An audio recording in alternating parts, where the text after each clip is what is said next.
자, 함께 2023년 9월 29일 금요일 저녁 예배를 드리겠습니다. 주님이 가르쳐 주신 기도를 드리겠습니다. 하늘에 계신 우리 아버지, 아버지의 이름을 거룩하게 하시며 아버지의 나라가 오게 하시며 아버지의 뜻이 하늘에서와 같이 땅에서도 이루어지게 하소서. 오늘 우리에게 일용할 양식을 주시고 우리가 우리에게 잘못한 사람을 용서하여 준 것 같이 우리 죄를 용서하여 주시고 우리를 시험에 빠지지 않게 하시고 악에서 구하소서. 나라와 권능과 영광이 영원히 아버지의 것입니다. 아멘. 찬송가 320장을 함께 찬양하시겠습니다.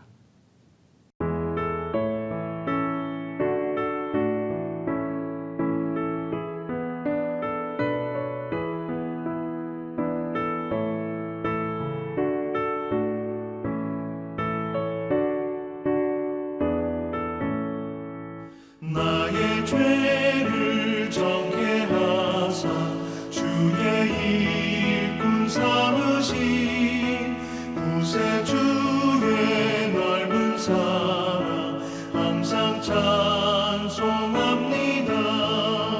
나를 일꾼 삼으신 주 크신 능력 주시고 언제든지 주 뜻대로 사용하여 주소서. 내게 부어주시려고 은혜 예비하신 주 주의 은혜 채워주사 능력 있게 하소서. 나를 일꾼 삼으신 주 크신 능력 주시고 언제든지 주 뜻대로 사용하여 주소서. 죄의 짐을 풀어주신 주의 능력 크도다. 나를 피로 사신 예수 내 맘속에 오소서. 나를 일꾼 삼으신 주 크신 능력 주시고 언제든지 주 뜻대로 사용하여 주소서. 주여 내게 성령으로 충만하게 채우사 생명수가 강물처럼 흐르게 하옵소서. 나를 일꾼 삼으신 주 크신 능력 주시고 언제든지 주 뜻대로 사용하여 주소서.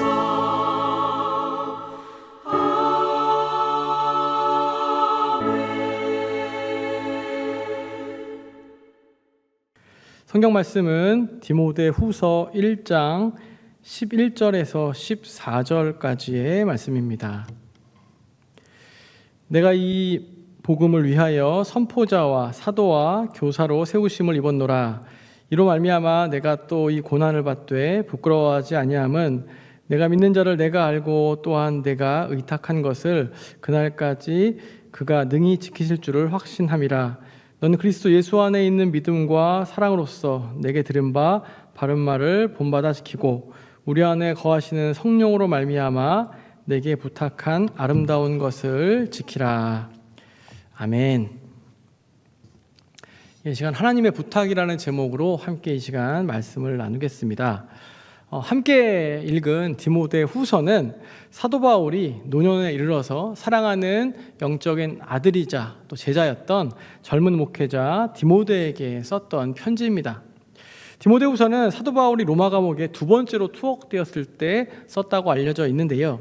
학자들에 따르면 사도 바울이 순교하기 얼마 전에 썼던 사도 바울의 마지막 서신일 확률이 높다라고 그렇게 이야기합니다. 그렇기 때문에 디모데후서를 읽다 보면 사도 바울의 마지막 유언과도 같은 말들이 또 많이 담겨져 있고요. 더불어서 자신의 사역에 대해서 스스로 평가하며 또 여러 가지 회환들을 간간히 곁들여서 기록하는 것을 발견하게 됩니다. 오늘 본 말씀에 보면 사도 바울은 자신의 정체성에 대해서 다시 한번 확인해 주는 말씀을 합니다. 11절을 보면 내가 이 복음을 위하여 선포자와 사도와 교사로 세우심을 입었다라고 그렇게 전하고 있습니다. 자신은 복음의 선포자이고 그리스도의 사도였고 또한 말씀을 가르치는 교사였다라고 그렇게 말한 겁니다. 사실 언뜻 보면 사도 바울이 자신에 대해서 이렇게 이야기하는 것이 별로 그렇게 특별해 보이지는 않습니다. 왜냐하면 사도 바울은 당연한 것을 이야기하고 있기 때문입니다. 사도 바울은 예수님께서 직접 세우신 사도였고요. 놀라운 복음의 선포자였습니다. 가장 위대한 교사이기도 했습니다. 이 사실에 반대를 할 사람은 아무도 없어 보입니다. 사도 바울이 자신에 대해서 선포자요, 사도요, 교사라고 지칭하는 것 별로 이상할 것이 없어 보인다는 겁니다.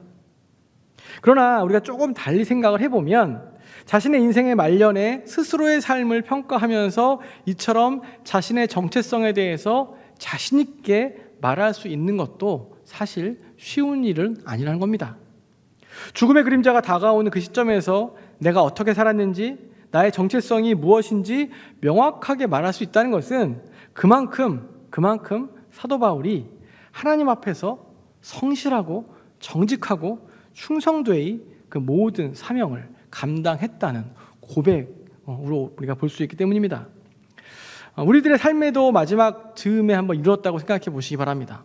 과연 나는 내가 받은 직분에 대해서, 내가 받은 사명에 대해서 사도 바울이 했던 것처럼 확신 있게 고백할 수 있으시겠습니까?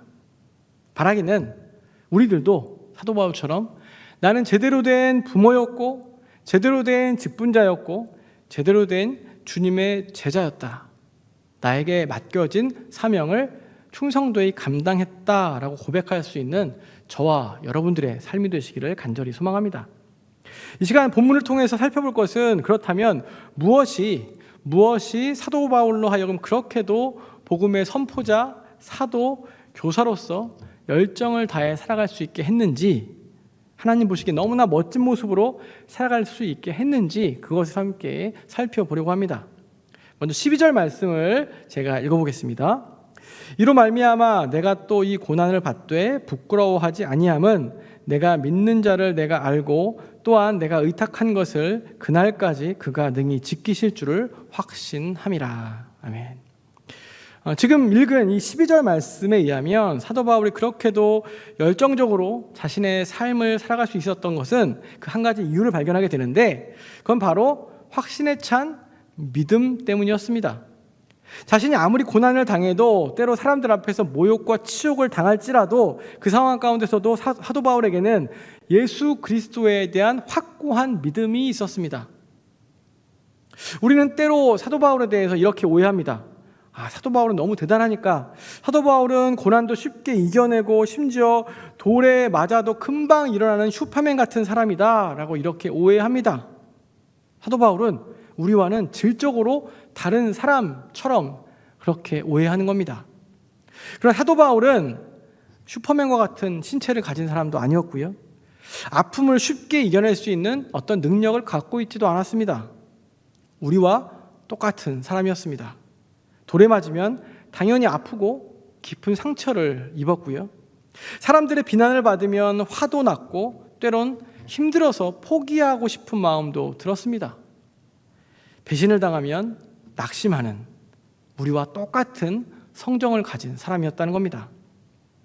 그러나 그럼에도 불구하고 사도 바울이 그 모든 것을 다 견뎌내고 이겨낼 수 있었던 그 힘은 바로 예수 그리스도에 대한 확고한 믿음 때문이었습니다. 그리고 거기에 더해서 사도 바울은 자신이 복음 때문에 받는 여러 고난, 어려움, 부끄러움은 다른 누구 때문도 아닌 바로 예수 그리스도 때문이라는 사실을 너무나 잘 알고 있었습니다. 그런데 이렇게 사도 바울에 대해서 우리가 놀라운 존경심을 갖고 사도 바울 정말 대단해 라고 이야기하는 가운데 우리가 한 가지 짚고 넘어가야 할 사실이 있는데요, 그게 뭐냐면 사도 바울이 알고 있었던 그 사실, 그러니까 사도 바울을 견디고 버티게 했던 예수 그리스도에 대한 그 확고한 믿음, 그 믿음이 우리에게는 없느냐 하는 겁니다. 사도 바울이 알고 있었던 복음, 목숨을 다해서 전했던 그 복음이 지금 우리가 알고 있는 그 복음, 우리가 믿고 있는 복음과 다른 복음입니까? 혹시 아니면 우리가 믿는 대상과 사도 바울이 믿는 대상이 달랐을까요? 당연히 그렇지 않습니다. 사도 바울이 전했던 그 복음 우리도 똑같이 알고 있고요. 사도 바울이 믿고 사랑했던 그 예수 그리스도를 우리도 또 믿고 사랑하고 있습니다. 그런데 참 안타까운 것은 뭐냐면 저도 마찬가지지만 때로 우리 가운데 어떤 생각이 드냐면 사도 바울이 전했던 그 복음, 사도 바울과 함께 했던 그 복음의 능력, 그 예수 그리스도에 대한 믿음이 내 것과 사도 바울이 다른 것이라고 생각하는 겁니다. 사도 바울의 그 믿음, 사도 바울의 그 삶, 사도 바울의 예수님은 나하고는 상관없는 것처럼 그렇게 외면하고 거부하려는 모습이 우리 가운데 있다는 사실입니다. 우리가 꼭 기억해야 할 것은 사도 바울의 확신 가운데 있는 그 예수 그리스도는 사도 바울만의 예수님이 아닙니다. 저와 여러분들, 우리들의 예수 그리스도이시기도 하다는 겁니다. 우리도 사도 바울의 그 믿음, 사도 바울이 전한 그 복음의 삶을 또한 살아가기 위해서 부름을 받았다는 사실을 또한 기억하시기를 바랍니다. 이어서 사도 바울은 자신의 담대함의 또 한 가지 근거를 이야기하는데요. 12절 하반절 말씀에 이렇게 말합니다. 내가 의탁한 것을 그날까지 그가 능히 지키실 줄을 확신함이라. 여기서 의탁한 것이라는 표현이 나옵니다. 의탁한 것. 학자들의 주장에 따르면 이 원어로 번역하기 좀 원어로 어떻게 번역하느냐에 따라 다를 수 있는데 이 내가 의탁한 것은 첫 번째로는 사도 바울이 하나님께 의탁한 것으로 이해할 수 있는데요. 또 반대로 하나님이 사도 바울에게 의탁한 것이라고도 그렇게 또 번역을 이해할 수 있다고 합니다. 그렇다면 전자, 즉 사도 바울이 하나님께 의탁한 것이라고 이렇게 이해를 한다면 그 의탁한 것은 무엇을 말하겠습니까? 사도 바울이 하나님께 의탁한 것은 사도 바울 자신의 생명, 사도 바울 자신의 구원의 문제에 대한 것으로 이해할 수 있습니다. 사도 바울은 자신의 생명과 구원에 대해서 하나님께 온전히 의탁했습니다. 하나님께서 자신을 지켜주실 것을 알았고 그렇기 때문에 그의 삶에 최선을 다해 충실히 그의 삶을 다해 복음을 전할 수 있었다는 겁니다. 의탁했다는 것은 무슨 뜻입니까? 의탁하다, 그것은 내어 맡기다라는 뜻입니다. 사도 바울은 하나님께 자신의 삶의 문제, 구원의 문제를 맡겼습니다. 더 이상 자신이 그것에 대한 주권을 갖고 있다고 인정하지 않았습니다. 사도 바울은 수많은 고난과 어려움을 겪으며 사는 가운데 고백하게 된 것은 뭐냐면 자신의 생명, 자신의 삶, 자신의 구원의 문제는 내 것이 아니라 하나님께 주권이 있다는 것을 고백했고요. 자신을 구원해 주실 분이 바로 주님이라는 것을 확신했던 겁니다. 또한 내가 의탁한 것이라는 이 말씀을 반대로 하나님께서 사도 바울에게 의탁한 것이라고 우리가 이 말씀을 이해하게 되면 이 경우에 하나님께서 사도 바울에게 의탁한 것 무엇이 될까요? 하나님께서 사도 바울에게 의탁하신 것은 당연히 복음 전파의 사명입니다. 사도 바울은 서두에 말씀드린 대로 언제 죽음을 맞이할 수 없는 상황 가운데서 이 디모데 후서를 기록했습니다. 그러나 사도 바울에게 있어 중요한 확신 중 하나는 뭐냐면 하나님께서 맡기신 자신의 복음 전파의 사명에 대한 주권 역시 하나님께 있다는 사실이었습니다. 그 사실을 알고 있었기 때문에 사도 바울은 예수님이 다시 오시는 그날까지 복음 전파의 사명은 계속될 것이다 라고 고백할 수 있었습니다. 우리 사랑하는 성도 여러분, 여러분들은 무엇을 하나님께 의탁하며 살아가십니까? 혹시 우리가 하나님에게 의탁하는 것이 세상적인 욕심입니까? 세상적인 욕망입니까? 하나님의 뜻이 아니라 나의 뜻, 우리의 뜻을 의탁하진 않습니까? 우리들 역시 사도 바울처럼 우리들의 근본적인 생명과 구원의 문제를 하나님께 먼저 맡길 수 있어야 합니다. 세상에서의 출세와 명예가 아니라 고난과 어려운 가운데서도 하나님의 뜻에 따라가는 삶을 하나님께 의탁하는 것입니다. 반대로 하나님께서 여러분들 각자에게 의탁하신 것은 무엇입니까? 하나님께서 저와 여러분을 통해서 정말로 이루고자 하시는 사명은 무엇입니까? 마찬가지로 하나님께서는 우리들에게 의탁하신 건 역시 사도 바울에게 의탁하신 것과 그리 다르지 않습니다. 주님의 이름이 세상 끝까지 전해지며 또한 우리가 가는 곳마다 예수 그리스도의 은혜와 능력이 나타나고 우리가 가는 곳마다 하나님 나라가 이루어지는 사명, 그것이 바로 하나님께서 사도 바울뿐 아니라 우리들에게도 의탁하신 것이라는 사실입니다. 오늘 말씀 14절에 보면 사도 바울은 디모데에게 이렇게 얘기합니다. 우리 안에 거하시는 성령으로 말미암아 내게 부탁한 아름다운 것을 지키라. 우리 안에 거하시는 성령으로 말미암아. 우리 안에 성령님이 거하십니다. 우리 밖에 있는 성령님이 아니라 우리 안에 계신 성령님으로 말미암아라고 사도 바울은 이야기합니다. 우리는 우리 안에 계신 성령님을 간구할 때가 너무나 많습니다. 또한 주님이 맡긴 사명을 내가 내 힘으로 내 스스로 하려고 할 때도 참 많습니다.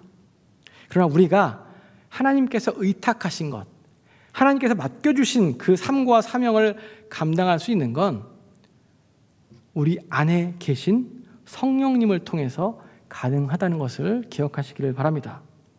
바울이 그의 삶을 통해서 위대한 사역을 할 수 있었던 이유, 흔들림 없이 복음 전파의 사명을 끝까지 감당할 수 있었던 이유는 예수 그리스도에 대한 확신이었고요. 또한 사도 바울 안에 계신 성령님으로 가능했다는 것입니다. 사랑하는 성도 여러분, 말씀 마치겠습니다. 이제 9월이 다 지났고요. 풍성함의 상징인 추석 명절입니다. 올해도 시작한 지 얼마 안 된 것 같은데 벌써 많은 시간이 지났습니다. 하반기를 앞두고 있죠. 남은 한 해를 우리 안에 계신 성령님을 더 많이 인식하시기를 소망합니다. 우리 안에 계신 성령님을 더 많이 인식하시고 성령님의 능력으로 우리에게 맡겨진 사명을 충성되이 감당하시기를 간절히 소망합니다. 주님께서 내게 부탁하신 아름다운 것을 지키기 위해서 내가 할 수 있는 것들을 하고 섬기며 나누며 하나님 나라를 이루며 성취해 나가시는 저와 여러분들이 되시기를 간절히 축원합니다. 우리 시간에 함께 잠깐 기도하기를 원합니다. 말씀을 기억하시면서 또 함께 중보 기도하겠습니다. 추석 명절인데 우리 가족들을 위해서 기도하면 좋겠습니다. 믿지 않는 우리 가족들을 위해서 기도해 주시고 또 이 추석 명절을 통해서 만나는 모든 만남을 위해서 기도해 주시고요.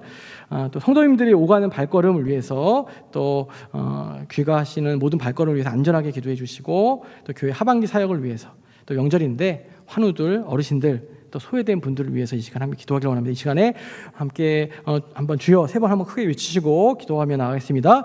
주여, 주여, 주여. 하나님 감사합니다. 주님께서 함께 하셔서 또 이 시간에 또 함께 영상으로 주 앞에 나와서 함께 예배드릴 수 있도록 인도하심을 감사합니다. 추석 명절입니다. 주님께서 함께 하셔서 이 명절을 통해서 우리 가족들 축복하여 주시고 특별히 믿지 않는 우리 가족들 주님께로 돌아올 수 있는 놀라운 은혜를 더하여 주시며 또 이 추석 명절 동안에 이루어진 모든 만남 가운데 주님께서 은혜를 베풀어 주시옵소서. 성도님들 또 고향으로 오가는 모든 발걸음 가운데 주님께서 함께 하셔서 모든 발걸음들 또 안전하게 지켜주시고 행복한 발걸음 될 수 있도록 주님이 인도하여 주시옵소서. 또 교회 이제 하반기 사역을 시작합니다. 주님께서 함께 하셔서 하반기에 또 더 많은 풍성한 열매 맺는 우리 귀한 교회 사역 될 수 있도록 도와주시고 수고하시는 모든 분들 가운데 주님께서 성령의 은혜를 더하여 주시옵소서. 추석입니다. 또 여러 가지 어려운 가운데 있는 분들, 환우들, 어르신들, 또 소외된 분들 많이 계신데 주님께서 그분들 찾아가셔서 위로하시고 또 주님이 함께 하시고 주님께서 그들의 손을 붙잡아 주시고 또 치유의 은혜를 베풀어 주시고 어려운 가운데서도 승리할 수 있도록 인도하여 주시옵소서. 하나님 감사합니다. 이 시간 말씀을 함께 나누고 또 기도하며 나갑니다. 추석 명절 주님께서 함께 하셔서 우리 모든 가족들 축복하여 주시고 만남에 은혜를 더하여 주시고 또한 우리 성도님들 고향으로 오가는 모든 발걸음 가운데 안전하게 지켜 주시옵소서. 이제 하반기입니다. 교회 모든 하반기 사역 가운데 은혜를 주시고 또 하나님께서 맡기신 귀한 사명을 충성되게 감당하는 우리 교회 모든 사역자들 될 수 있도록 인도하여 주시옵소서. 예수 그리스도 이름으로 간절히 기도하옵나이다. 아멘.